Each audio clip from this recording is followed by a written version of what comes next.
राधे राधे बहनों, स्वागत है सभी बहनों का मेरे YouTube चैनल पर। आज हम जीतिया व्रत की कथा सुनाने जा रहे हैं। एक नगर में दो बहन थी, एक सुखिया थी, एक दुखिया थी। ऐसे ही बहन के नाम थे, ऐसे ही बहन के घर में सुखिया के अमीरी थी और दुखिया के गरीबी थी। सुखिया पैसे वाली थी और दुखिया गरीब थी। दुखिया सुखिया के घर काम करती और जो कछु बचता झूठन कूटन उसको ले आती और अपने दो बच्चे दुखिया के थे, दो सुखिया के थे। दुखिया अपने बच्चन को खिला देती। एक दिन दुखिया सुखिया के घर काम कर रही थी। जो धानन की मोटी मोटी छुलका होता है, उसमें थोड़ा दाना होता है, किनकी सी होती है, वो अपने काजे रख लई। वो जो अच्छे अच्छे चामर थे वो सुखिया को बना दिए। वो जो साग के पत्ते थे वो सुखिया को बना दिए। डंठल से वो डंठल अपने लिए ले आई और अपने घर आई। अपने घर आए के वो साग के डोठी सी बनाई। जो किनकी थी वो चामर की छुलके वाली आपने बनाई और रात को उसने वो साग भी बनाया डंठल वाला और बच्चन को खिला दिया। बहुत गरीब थी, उसे ही खिलाए के रात को सो गई। जब रात को नींद आई तो रात में एक बुड्ढी आई और उसने दरवाज़ा खटखटाया और दुखिया जब किवाड़ खोलने गई और बोली, बूढ़ी माँ कौन है? वो बोली, बेटी मैं बूढ़ी माँ हूँ, आंखन से कुछ दिखाई नहीं दे रहा, मुझे अपने घर में ले जा। दुखिया अपने घर में ले आई और अपने घर में लाकर जब वो बोली, बेटी मुझे बहुत ज़ोर से भूख लगी हुई है, कुछ खाने को तो खाने को दे।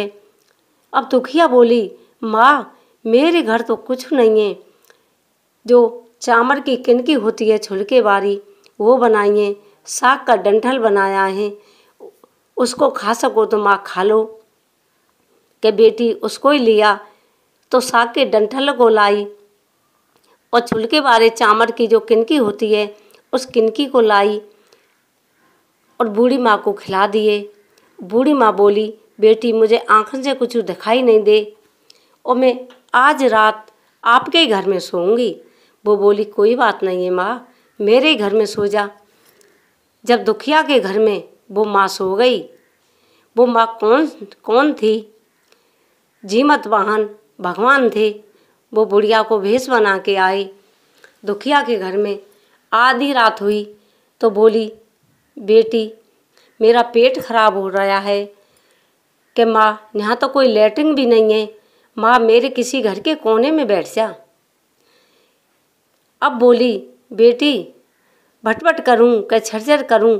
कि माँ भटभट कर लेना, मैं सुबह झाड़ दूँगी। कोई बात नहीं है। माँ ने कोने में कर लिया, चारों कोने भर दिए। फिर बोली, बेटी मैं हाथ कहाँ स्वाप करूँ?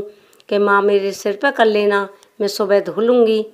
ऐसे करके सो गई। बूढ़ी माँ रात को ही चली गई, पता नहीं पड़ी। जब दुखिया जगी, नदी में नहावे गई तो देखा पानी सिर पे पड़ रहा है, बारों पे तो बार सोने के और पानी भी सोने का हो रहा है। फिर अपने घर पे आई, माँ पे सारी बैयर चौंक रही, तेरे बारन से सोना टपक रहा है, ये सोना कहाँ से आया है?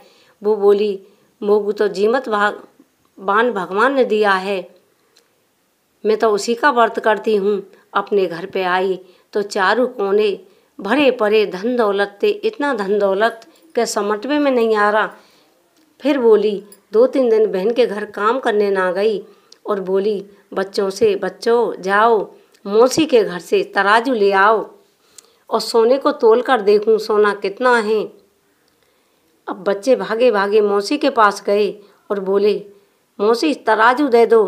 कि बेटे तराजू को क्या करेंगे, त्यारे घर में तो कुछ नहीं है। बोले कि मेरी माँ सोना तोलेगी, कि सोना कहाँ से आया?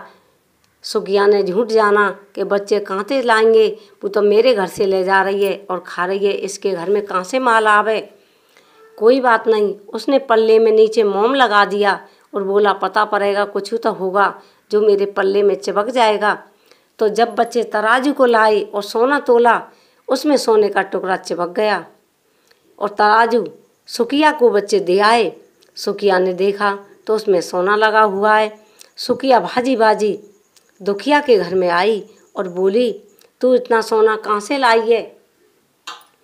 कि बोली, तेरे घर से डंठल लाई थी सब्जी के, और चावल की किनकी छिलके वाली लाई, वो मैंने रात को बनाई, बच्चन को खिलाई, मैंने खाई। रात में एक बैयर आई और उसने खा के सो गई। वो बोली, मेरा पेट खराब है। मैं बोली, मेरे घर में बैठ जा, जो दिया है उसी ने दिया है मेरे लिए। अब वो बोली, अब के जीतिया व्रत की कहानी आमंद है और मैं भी व्रत रहूँगी। जब सुखिया ने भी व्रत रहा, व्रत रही सुखिया, और व्रत रहकर डंठल की सब्जी बनाई। देखो घर में सब कुछ होते भी, पैसे वाली होकर भी डंठल की सब्जी बनवा रही है। दुखिया के तो कुछ नहीं है घर में, जब बनाया उसने तो डंठल की सब्जी बना रही है, चावल की छिलके वाली किनकी बना रही है। आपने खाई, खाकर सो गई, बच्चन को खिलाई। रात में जब बूढ़ी माँ आई, माँ ने दरवाज़ा खटखटाया। बूढ़ी माँ घर में बुला ली और बोली, बूढ़ी माँ कि बेटी मुझे भूख लगी है। अब बोली, माँ मैंने तो डंठल की सब्जी बनाई है, चावल के छिलके के किनकी बनाई है। बोली, उसी को खाने को दे दें। अब वो खाकर और सो गई बूढ़ी माँ। रात में बूढ़ी माँ बोली, बेटी मेरा पेट खराब है, मैं कहाँ जाऊँ? बोली, माँ मैं तो लेटरिन भी है, पर घर में बैठ जा। कि बेटी छर करूँ के भट करूँ के छर कर ले माँ। माँ ने छर करी, इतना पेशाब करा, सारा गंदगी कर दी। फिर बोली, मैं हाथ कहाँ पहुँचूँ? कि मेरे सिर पे पहुँच ले। सिर पे पहुँच लिया। बुढ़ी सो गई और सोकर जब सुबह जगी, बुढ़ी तो कब गायब हो गई। सुखिया जगी तो देखा चारों ओर गंदगी पड़ी है। देखकर एक पल्ला पटके और दो पल्ला हो जाए, अपनी बहन पर रिसाने लगी। जब बहन बोली कि तेरे घर में तो सब कुछ होते हो, तेने क्या दियो खाने के लिए? कि मैंने डंठल की सब्जी छिलके वाले चावल दिए थे।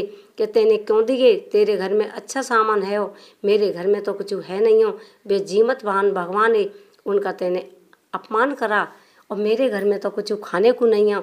जब मैंने खाने को जैसा दिया, अब तो जीमत वाहन भगवान ने दंड दिया है। तो उसने जीमत वाहन भगवान पे कि माफ़ी मांगी। बहन ने कही, माफ़ी मांग, और माफ़ी मांग कर उसने फिर पूजा करी जीमतवान भगवान की। जब भगवान ने उसके घर से गंदगी हटाई, और कहते हैं जब घर में सब कुछ हो तो निरादर क्यों दिखाओ, किसी भगवान को अच्छी पूजा करो ना। उसके दुखिया के घर में तो कुछ नहीं हो, जब जीमतवान भगवान ने दिया। जय हो जीमतवान भगवान की, जीतिया व्रत की जय हो। राधे राधे बहनों, स्वागत है सभी का मेरे YouTube चैनल पे। आज हमने जीमतवान भगवान की कथा सुनाई है। इसको सुनने के धन धान के पुत्र संतान की प्राप्ति होती है। सबको करनी चाहिए, ये कथा रोजाना सुननी चाहिए और व्रत भी करना चाहिए। आप सभी को राधे राधे।